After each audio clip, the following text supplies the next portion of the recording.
عمران خان کا وزیر اعظم رہنا نہ صرف ہمارا جمہوریت کے لیے خطرہ ہے، ہمارا معیشت کے لیے خطرہ ہے، مگر ہر پاکستانی کی زندگی اور صحت کے لیے خطرہ بن چکا۔ ٹرانسپیرنسی انٹرنیشنل کیا کہہ رہا ہے کہ پی ٹی آئی کی حکومت میں سب سے زیادہ کرپشن ہوا ہے۔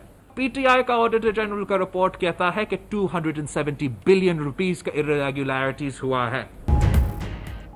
بلاول بھٹو نے عمران خان کا وزیر اعظم رہنا جمہوریت اور معیشت کے لیے خطرہ قرار دے دیا۔ ٹرانسپیرنسی انٹرنیشنل کے مطابق حکومت میں 270 ارب کی ریکارڈ کرپشن ہوئی۔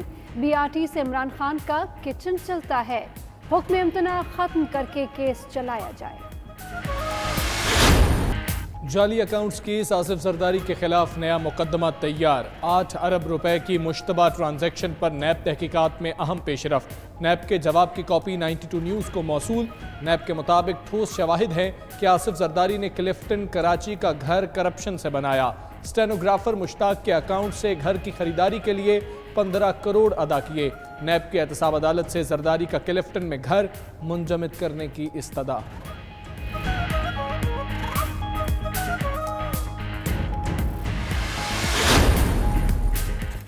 توشہ خانہ ریفرنس، نواز شریف کی طلبی کا اشتہار ان کی رہائش پر چسپاں۔ نواز شریف کی طلبی کا اشتہار عوامی مقامات پر بھی چسپاں کیا جا چکا۔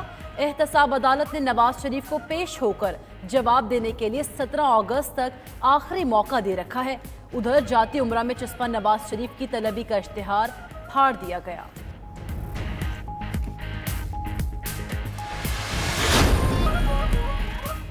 لڑکی نے لڑکوں والا نام رکھ کر اور جعلی شناختی کارڈ بنوا کر لڑکی سے ہی شادی کر لی۔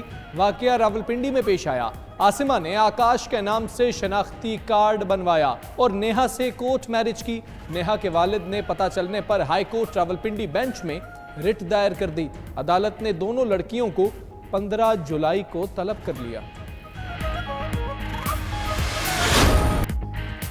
کراچی میں ڈیری فارمرز کی منمانیاں جاری۔ دودھ سرکاری نرخ سے 26 روپے لیٹر مہنگا فروخت کرنے لگے۔ ایسوسی ایشن کے صدر شاکر گجر کی آئندہ ماہ دودھ مزید 15 روپے مہنگا کرنے کی دھمکی۔ کہتے ہیں ضرورت پڑی تو سپر ہائی وے اور نیشنل ہائی وے پر بھینسیں لے آئیں گے۔ ادھر کمشنر کی ہدایت پر کارروائی، شہر بھر میں صرف 76 دکانوں کو جرمانے ہوئے۔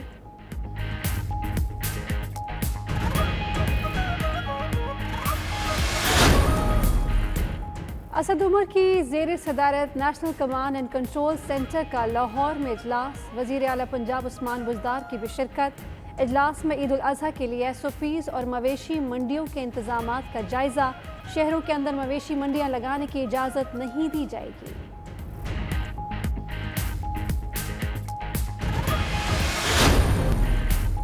پاکستان نیوی کے بحری بیڑے میں جدید ترین جہاز PNS یرموک کو شامل کر لیا گیا۔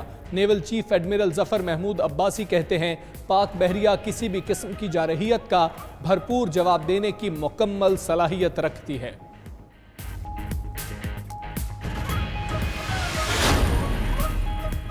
پاکستان کا افغانستان کے لیے جذبہ خیرسگالی کے تحت ایک اور اہم اقدام۔ 15 جولائی کو بھارت سے افغانستان برآمدات کے لیے واہگہ بارڈر کھولنے کا فیصلہ۔ ترجمان دفتر خارجہ کے مطابق پاکستان نے افغانستان حکومت کی درخواست اور افغان تجارت میں سہولت کے پیش نظر فیصلہ کیا۔ پاکستان افغانستان کے ساتھ باہمی تعلقات کو تجارت سمیت تمام شعبوں میں مزید تقویت دینا چاہتا ہے۔ کرکٹر عمر اکمل کی پابندی کے خلاف اپیل پر سماعت مکمل، فیصلہ آج سنایا جانے کا امکان۔ ڈسپلنری پینل نے عمر اکمل پر فکسنگ اسکینڈل میں 3 سال کی پابندی عائد کی تھی۔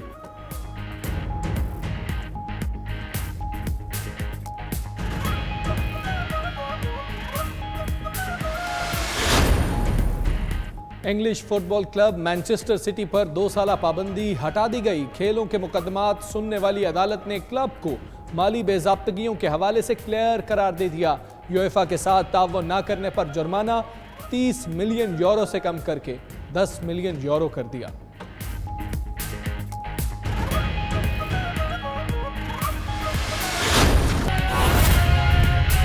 وزیر برائے مواصلات مراد سعید میڈیا سے گفتگو کر رہے ہیں۔ وہ تمام چیزیں چھپانے کے لیے آج اس نے میڈیا کو مخاطب کرتے ہوئے کہا کہ انسان بنو. تو یہ پہلی دفعہ نہیں ہو رہا. کچھ دن پہلے آپ کو یاد ہوگا کہ یہی پرچی والے تھے جس نے سندھ کے صحافیوں سے گفتگو کرتے ہوئے یہ کہا کہ یہ کون ہوتے ہیں مجھ سے سوال کرنے والے. اب اگر کوئی جمہوری طریقے سے آیا ہو، کوئی پولیٹیکل ورکر رہا ہو، تو اس کو پتا ہوگا کہ ہاں ہم عوام کو، قوم کو، میڈیا کو جواب دہ ہیں، اور وہ جواب دہ ہونا پڑتا ہے. اور جمہوریت کا یہی حسن ہے کہ آپ سے سوال پوچھے جاتے ہیں اور آپ اس کے جواب دیتے ہیں. تو سب سے پہلے جو انہوں نے جس انداز سے میڈیا کو مخاطب کیا، میں اپنے تمام صحافی برادری کو بھی کہتا ہوں کہ تحریک انصاف اظہار رائے کی آزادی کے اوپر یقین رکھتی ہے. ہم اپنے صحافیوں کے ساتھ ہیں، میڈیا ہاؤسز کے ساتھ ہیں، کہ اگر آپ کے کرپشن کے اوپر کوئی جے کی رپورٹ سامنے آئی ہے، اس کے اوپر بات ہوتی ہے، تو آپ میڈیا کو للکارو، انسان بنو، تانے دو، اس قسم کے الفاظ کا انتخاب کرو، تو اس کی ہم بھرپور مذمت کرتے ہیں. پھر اس کے بعد میں ایک ایک کر کے ان کے اٹھائے گئے سوالات کا جواب دیتا ہوں، اور پھر اس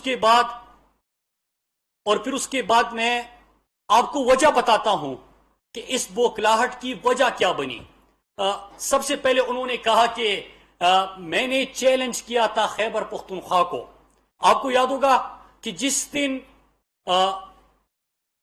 فرزند زرداری کا چیلنج آیا، 15 منٹ کے اندر ہم نے اس چیلنج کو ایکسپٹ کیا، اور ہم نے تو یہاں تک کہا کہ تحریک انصاف کی خیبر پختونخوا میں حکومت کو 7 سال ہو گئے، اور آپ کی سندھ میں 3 نسلوں سے حکومت چل رہی ہے. تو آپ سے ہم سوال کرتے ہیں، آپ کو ہم دعوت دیتے ہیں کہ آپ بھی خیبر پختونخوا آئے، اور ہم بھی سندھ آتے ہیں، آپ کو کارکردگی کا پتہ چل جائے گا. پھر ایک اور بات انہوں نے کی کہ میں ڈیبیٹ کی چیلنج دیتا ہوں. اب پوری پاکستانی قوم جب یہ بات سن رہی تھی تو ان کو ہنسی آ رہی تھی. ہنسی یہ کہ جب سپیکر صاحب کہتے ہیں اور مجھے فلور ملتا ہے تو موصوف ہمیشہ 9-2-11 ہوتے ہیں.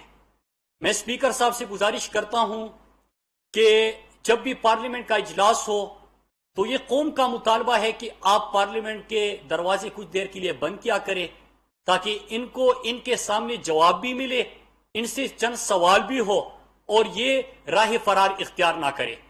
ڈیبیٹ کا چیلنج دے رہے ہیں، اور اسی دن سے ہم نے کہا ہے بلکہ پارلیمنٹ میں تو آپ نہ سوال سن سکتے ہیں، نہ آپ کے پاس کوئی جواب ہوتا ہے، اور جو حکومتی کارکردگی بتائی جاتی ہے آپ کو وہ سننے کی ہمت ہوتی ہے.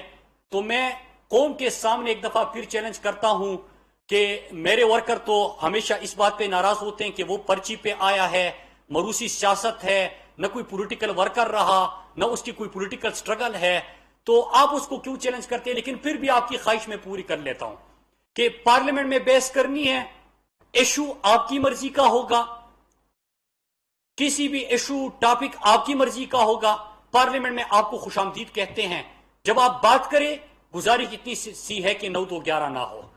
اگر میڈیا کے سامنے بات کرنی ہے تو میں نے آپ کو یہ بھی دعوت دی تھی کہ امپائر بھی آپ کی مرضی کا، آپ ڈھونڈو کہ کسی جلسے میں کرنے ہیں، کسی میڈیا ہاؤس کی آپ نے بات کرنی ہے، کسی پروگرام میں آنا ہے، کسی جگہ پہ ڈیبیٹ کرنی ہو تو ڈیبیٹ کر لیتے ہیں، کہ قوم کو پتا چلے کہ آپ لوگوں نے 3 نسلوں سے جو وہاں پہ سندھ کے اوپر حکمرانی کر رہے ہیں، اور پرچی پہ جو سیاستدان آتا ہے جو رٹا لگا کے پرچی لہرا کے ہمیشہ گفتگو کرتا ہے، تو اس کا بھی پتا چلے اور پولیٹیکل ورکر کا بھی پتا چلے.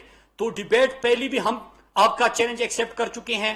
خیبر پختونخوا کے 7 سال اور آپ کی 3 دہائیوں سے حکومت چلتی آ رہی ہے، اس چیلنج کو بھی ہم ایکسپٹ کر رہے ہیں اور دعوت دیتے ہیں آپ کو بھی اور دونوں کی. اب میں آ جاتا ہوں ان کی ایک ایک ایشو کے اوپر جو انہوں نے بات کی. آج فرزند زرداری کرپشن کی بات کر رہا تھا، اور لوگوں کو سر محل $65 ملین، ان کی حکومت میں اگر سیلاب زدگان کو ان کو کوئی نیکلس ہار دیا جاتا ہے، وہ ہار کی چوریاں، سندھ کی ترقی کا پیسہ کس طرح فیک اکاؤنٹس کی نظر ہوا، وہ سندھ کے صحت کا 5.5 کروڑ روپیہ 7 سالوں میں ان کو ملا، وہ کہاں پہ چلا گیا. لاڑکانہ کے اندر تھر کے اندر جو بھوک سے افلاس سے بچوں کی اموات ہو رہی ہے، وہ کہ ان کی ترقی کا، ان کے غربت کے خاتمے کا پیسہ جو لوگوں کے اوپر لگنا تھا، اس کے اوپر پوری کی پوری فیک اکاؤنٹس کی ایک JIT ہے جو کہ اب پارلیمنٹ کے ریکارڈ کا بھی حصہ ہے۔ تو آج وہ فرزند زاداری کرپشن کی بات کر رہے تھے۔ پاکستان تحریک انصاف عمران خان، پاکستان کا وہ واحد لیڈر جو سپریم کورٹ کی طرف سے بھی